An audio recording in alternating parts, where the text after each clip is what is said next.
dinner story, Matt Spindler.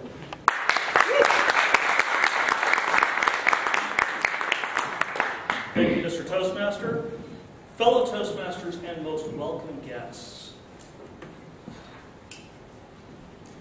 Do any of you have a signature dish? You know what I mean. That singular recipe that you go back to time and time again because there's just something about it that screams your name. I have one. And today I'm going to share with you one of the many times I've made my own signature dish, as well as a lesson I learned from it. One night, I made spaghetti, and it was magical. Roasted garlic, chopped onions, and deliciously seasoned meat, all in a thick sauce, coating the delicate noodles. It was ambrosial. Now, I enjoy cooking, and everyone in my family knows that spaghetti is always better the next day. At the time, I was living in Southern California with one of my brothers. We shared a condo in Orange County, but I worked in LA. I took the train each day to work and had to endure a 2-hour commute. The next day was long, what with leaving the house at dark 30 and catching the train with barely enough time to snack a cup of coffee. For some reason, as I settled into the humdrum of my routine,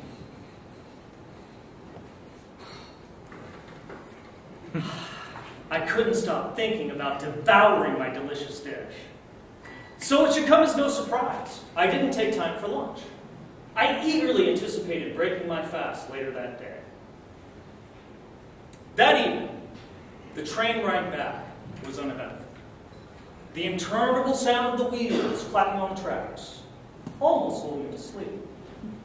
But, like sugar plums, visions of a plate full of steaming pasta goodness danced through my head.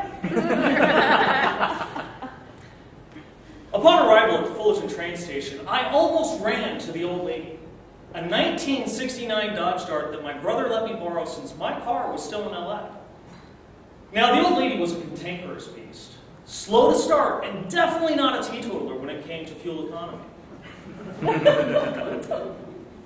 I started the engine, using that gentle touch required, even though every fiber of my being thrilled at the thought of the feast awaiting me at home.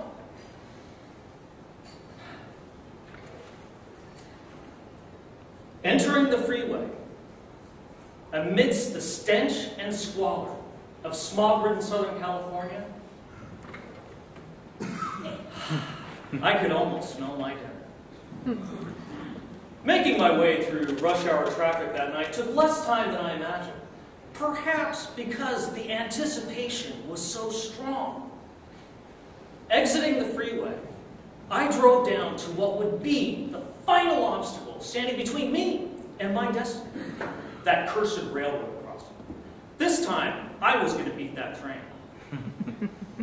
I was first in line, and impatiently waiting for the light to turn.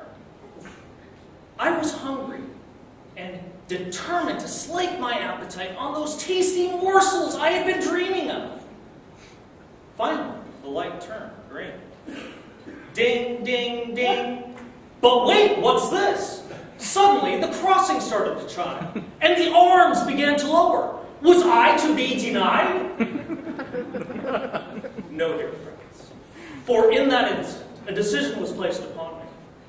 And I gunned it, with a belching cloud of smoke erupting from the exhaust. I laughed like a maniac as I peeled through the intersection.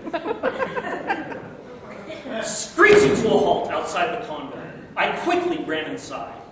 My only thought to change out of my work clothes and heed the siren call of my craving. In record time, I had changed into my civvies and stepped into the hallway. Now, the hallway from my bedroom was a straight shot into the kitchen. My vision telescoped to the sink as the music from Psycho played in my mind. The empty pot was sitting there. I couldn't believe it. This must be a mistake. as I made my way into the kitchen to confirm my darkest fears, I realized that my stomach's desire would not be fulfilled. I turned to the living room, and there I spied a sight that still haunts me to this day.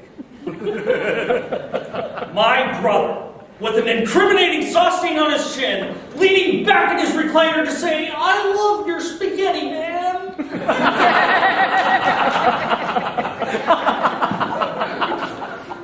I'm sure many of you will understand the depth of my disappointment. And as you can imagine, I was a little stressed to come home and find my dinner had been misappropriated. They say that stress can make a man react in unpredictable ways. Surely then, some leeway can be given for how I handled my frustration. Many years have passed since this event, and my brother and I really do laugh about it now. Today, I realize that laughter is truly the best medicine.